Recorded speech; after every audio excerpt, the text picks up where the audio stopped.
This is the video review for Transformers Revenge of the Fallen Soundwave preview figure. This is, as my best guess, his satellite mode.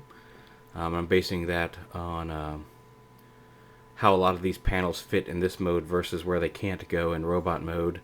And I've got them oriented this way because there is a missile launcher right under here, and you'd want to think that if you were some sort of, floating attack platform, you'd want to be able to aim your missile.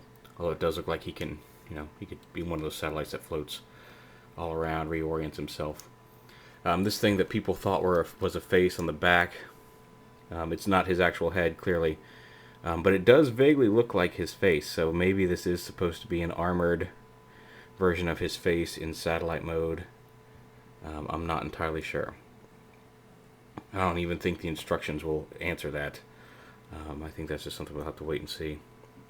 But who knows. There are many different configurations. These things are on pivots and ball joints, and you twist, like all these are on ball joints here, so you can rotate them, arrange them however you'd like.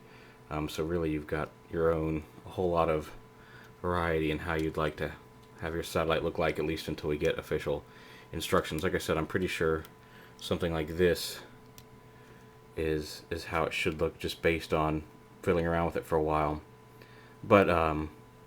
But again, that's my best guess, and if I'm wrong, I admit it. But I think this way just exposes all of the sonic-looking bits to various directions. He could bring in, bounce signals around if he were a satellite. I just think this one looks the best, or looks the most likely.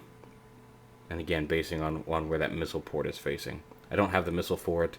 I'm calling the missile the Ravage missile. It's kind of a black, goopy-looking thing. And I've heard rumors that Ravage might be some sort of biological weapon or chemical weapon in the movie, and maybe that's some sort of organic goop or mechanical goop that he shoots out that takes over something. And again, that's pure speculation on my part, just based on what I've seen pictures of the missile. But there you go. Real quickly here, I'll show you a lot of pictures were out showing the solar panels configured kind of like this.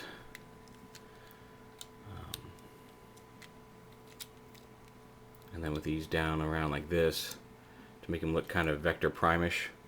And you can do that. It's clear that this is not the official mode for this. Nothing really snaps or fits into place this way.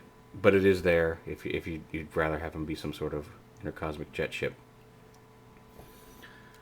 Transformation is fairly involved. You want to lift this up, and then lift this up, and these pieces split in half and come down like this. It splits that blue disc in half.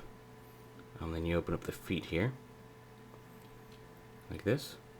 And what's really nice is all three of these toes can move independently of each other. And there's a swivel joint here, so you get a lot of posability out of the feet. That's really nice. That's going to make for some nice stable poses in robot mode. It pulls down. You want to take this piece and fold it up along his back, like that. And these pieces fold down like this. As you can see, kind of making that cape I was talking about on TF2. And they all kind of nestle together like that on his back. And on the front, you want to flip his head up, rotate his chest all the way up here, so you can see the. I originally thought that these were panels that opened up, but it's actually just a matter of his chest rotates. So when you can't see the three discs, it's because his chest is rotated down. But when you rotate it all the way into position and back, you can see all three of the discs here on his chest. And then here you bring these down and around. And the arms expand out like that, and you can bring the claws down around the arms like that.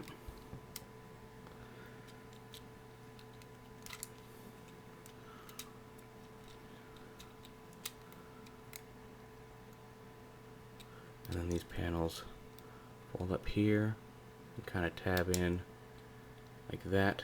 There's a little tab there.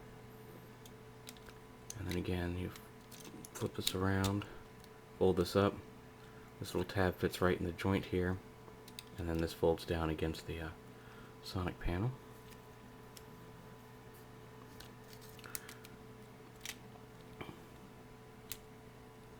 And there, like I said, there's all kinds of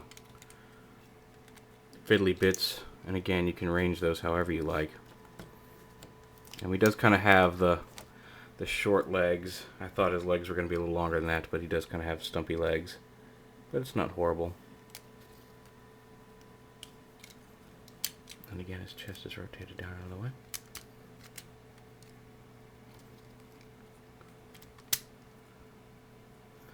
The one problem I think I have is that nothing really, I mean, it all fits into place, and you can tell where things are supposed to fit and go, but so many of these pieces don't actually snap into place anywhere, which is a shame.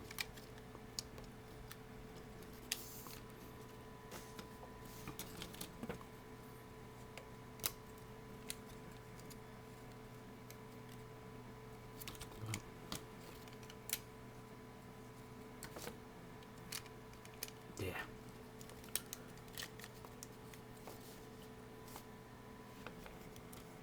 But there you have him in robot mode. His arms have some odd jointing. He's, I mean, his elbows are the same, but his upper elbows kind of go out. They don't go forward. You can bring them forward, but then you're looking at the underside of the arm. So to look normal, they kind of rotate out a little weirdly. But I mean, that's kind of been obvious from all the pictures we've seen of him. There we go. But he does look kind of cool. You can kind of see, if you've seen the preview pics, you can see the bit that looks vaguely like a truck grill down here.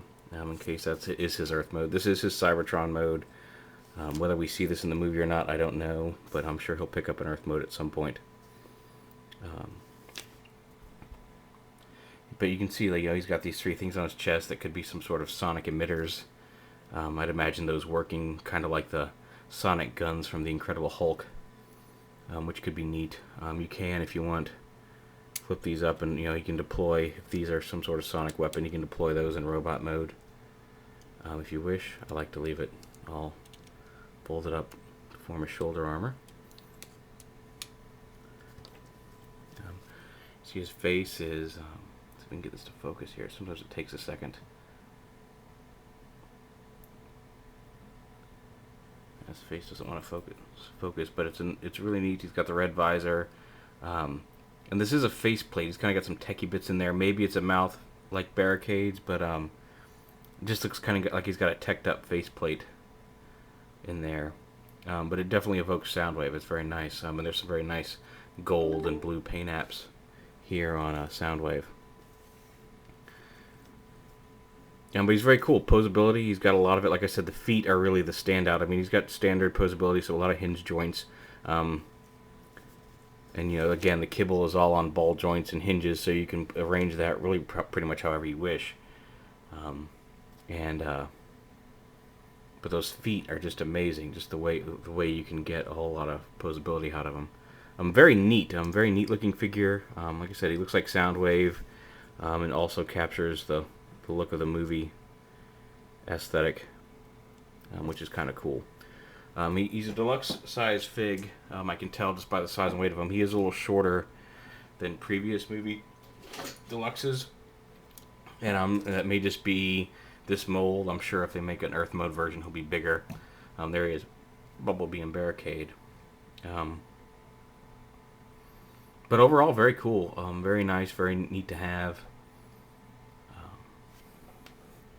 Move those out of the way. Like I said, most likely I have no problem calling this a Cybertronian mode preview figure like we got with Optimus and Starscream. He's definitely got that feel. I really think this is something just to kind of give us a taste and get us excited for the movie, and it's working because I think this is a very nice figure. There you go, Transformers Revenge of the Fallen Soundwave.